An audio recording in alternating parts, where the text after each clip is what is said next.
It's been almost 10 hours now since shots were fired toward the ICE facility in Dallas.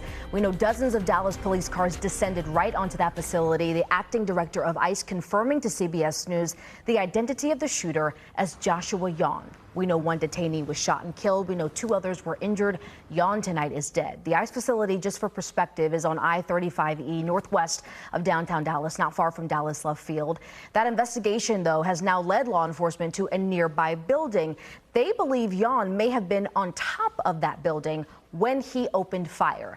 The investigation, though, is moving out of North Texas across state lines. In fact, we're seeing FBI agents around a home in Fairview and Collin County and in Durant, Oklahoma, just north of the state line, where it's believed they're looking to trace the steps of the suspected gunman. A convoy of FBI vehicles also moving toward a piece of land there as well. All of this happening, again, in the 10 hours since the shooting took place around 6:40 this morning.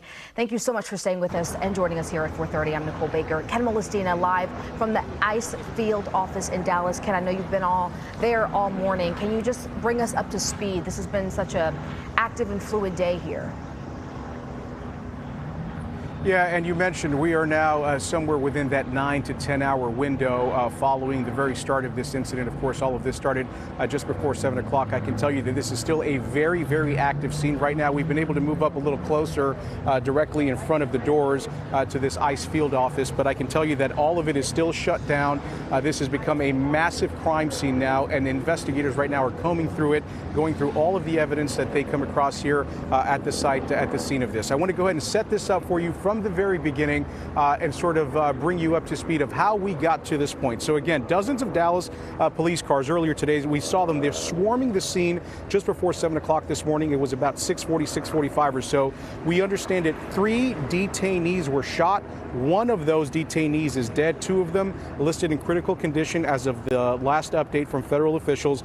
3 senior law enforcement officials telling CBS that the gunman fired indiscriminately, basically spraying gunfire towards the direction of the ICE facility. Now, one image that was released earlier today via social media by FBI Director Kash Patel, it shows 5 shell casings. And if you look closely there, you can see that one of the casing has the words anti-ICE scrawled on it.